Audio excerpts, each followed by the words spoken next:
Bonjour. So, les adjectifs. Once again, we are working on adjectifs. But this time, les adjectifs ne viennent pas se placer après le nom. They don't come after the noun. In this chapter, we're introduced to those that come before, as the grammar title suggests, la position des adjectifs, the position of adjective. Most come after, but certain adjectives come before. In fact, when we look at the partie 2 of our chapter, we're introduced to possessive adjectives and demonstrative adjectives. These adjectives come before the noun, some to express possession. It's my pen. It's your book. C'est mon stylo. C'est ton livre. An adjectif démonstratif. This pen. That. This. Those are adjectives in French, and they agree in gender and number. But first, I would like to look at la position des adjectifs. That is, adjectives that you would have to make a decision when you see it. Does it come before or after? Most adjectives come after. Those that come before, I call them the VIPs, the very important positions. They tend to be shorter. They tend to be more commonly used, such as good, bad, bon, mauvais, beautiful, beau, young or old, jeune, vieux, tall or big, grand or gros, long. I've skipped ahead to page 463 because we see a series of descriptive words that illustrate. Here, for example, number 1, un gros ventre. Gros, voilà, you wouldn't say un ventre gros, you would say un gros ventre. But here, une taille fine, a slender waist. Fine is one of those adjectives, like any other, that comes after. Les épaules larges, broad shoulders. Les dents blanches, white teeth. But here we have un long cou, a long neck. Long is one of those VIP adjectives. Same with grand, de grands pieds. You would also say de grands yeux, big eyes. Une poitrine musclée. Musclé is a normal adjective. Les sourcils broussailleux, bushy eyebrows. Un dos poilu, a hairy back. Broussailleux et poilu come after. Les oreilles percées, that comes after. Les jambes longues. Long and grand sometimes can go either way. Sometimes you'll see long cou, un long film, un long livre, un long discours, but for descriptions with grand et long, il a les cheveux longs, elle a les jambes longues. You'll see long come after for when you're talking about those like legs and hair. Les cheveux bleus. Voilà. Let's go back now to the real chapter, chapter 3. And look at these adjectives. Oops.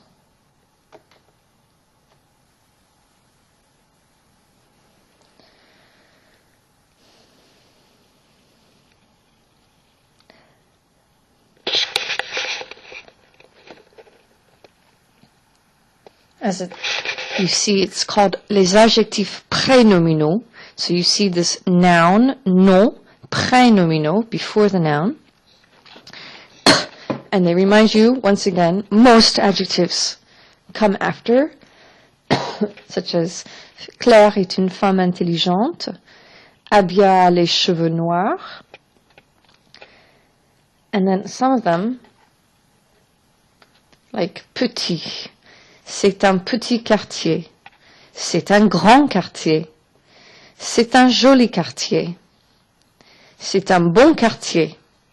C'est un mauvais quartier. C'est un jeune homme. Those come before. And of course they have their masculine and feminine. The feminine would be c'est une petite ville. C'est une grande ville. C'est une jolie ville. C'est une bonne ville. C'est une mauvaise ville. C'est une jeune femme. Words like grand have different meanings, whether they're placed before or after. If you say c'est un homme grand, your meaning is a tall man. C'est un grand homme, the meaning is he's a great man. So let's go on and focus still on those that just automatically come before. You'll notice there are 3 of these VIP comes before the noun. There are 3 VIP. I call them VIP, beau, nouveau, vieux, because they want you to think of them as very special. If they are in the masculine form, they are un beau quartier, un nouveau quartier, un vieux quartier. But if they are masculine beginning with a vowel or a silent H, then they want to have a kind of liaison.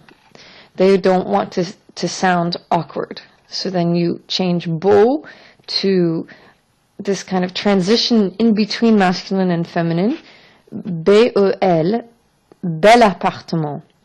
If you look at it, you see it's masculine. If you hear it, it sounds like it's feminine. It's only that indefinite article that gives away. It's un bel appartement, un bel homme, un nouvel appartement, un vieil appartement, un vieil homme. Now, if you were to switch it up and say, oh, tu prends ce vieil appartement, mais pourquoi cet appartement est vieux? You see, if I switch it around, and I put now the sentence with the apartment is old, it once again reverts back to its masculine form. Vieux, c'est vieux. L'appartement est vieux. L'homme est beau. It's only when it comes before a noun beginning with a vowel that it changes form.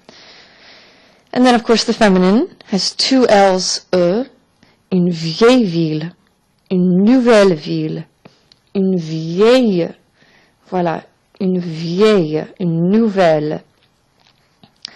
And they're plurals. You have beau quartier, and it's the same whether it begins with a consonant or a vowel. De nouveau quartier, de vieux quartier. You notice for some reason, the day that you would usually see, voilà des quartiers, voilà de beaux quartiers. For some reason, the plural indefinite article des usually becomes de. But it's not a hard rule. If you say des beaux quartiers, that's not necessarily incorrect. It's just not what the tendency is. The tendency is to spin out de beaux quartiers, de beaux appartements, de belles villes, de nouveaux quartiers, de nouveaux appartements. You see, that X at the end, that makes the liaison, de nouveaux appartements, de beaux hommes. You don't need a different form in the plural. De belles villes, de nouvelles villes, de vieilles villes. Il y a des quartiers intéressants à Montréal. Il y a de beaux quartiers à Montréal. Il y a de vieux appartements dans mon quartier. J'ai de nouvelles lampes dans mon nouvel appartement. La bibliothèque a de nouveaux livres.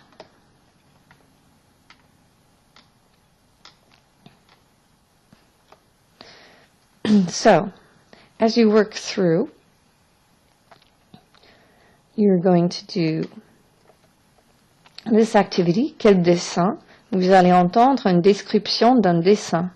Écoutez bien la description et choisissez le bon dessin. So you're listening for the different forms of these adjectives that you've just been introduced to as you work through. And I particularly think that this is a great activity. Voici encore des descriptions de dessins. Regardez bien les adjectifs pour déterminer le bon objet dans le dessin. So here you are, you start walking through. Il y a une vieille, and then of course, the one you're going to choose is the one that's feminine. So I look, appartement, c'est masculin. Maison, ça c'est féminin. Et quartier, c'est masculin. Donc il y a une vieille maison. Ce sont de nouvelles, non, it can't be instrument de musique, au quartier, parce que ce sont deux mots masculins. Ce sont de nouvelles fenêtres. C'est un nouvel, okay, now I'm looking for something that's masculine, such as professor, but also beginning with a vowel. Ah, appartement. C'est un nouvel appartement. Ce sont de beaux, now I'm looking for anything that's masculine and plural. So it can't be femme. There I would say, ce sont de belles femmes. Ce sont de beaux hommes.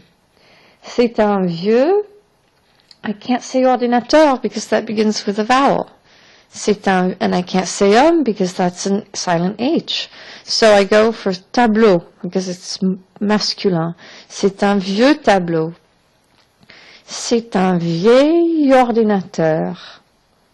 Ce sont de vieux amis. Ce sont de nouveaux amis. If it was étudiante, it would be de nouvelles étudiantes. Same with chaises. Ce sont de nouvelles chaises. You continue doing this type of activity.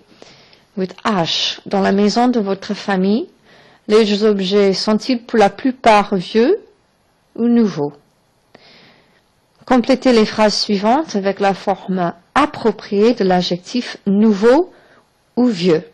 And for this activity, I suggest you first go back and write out the different variations. Feel it as you write them out. Feel nouveau, nouvelle avec un L, nouvelle avec deux L, E, nouveau avec un X, nouveau avec un X, peu importe si ça commence par une voyelle ou une consonne, et puis nouvelle pour le féminin pluriel.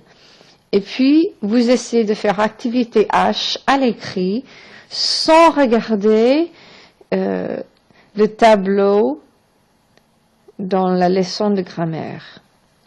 Allez, bon courage!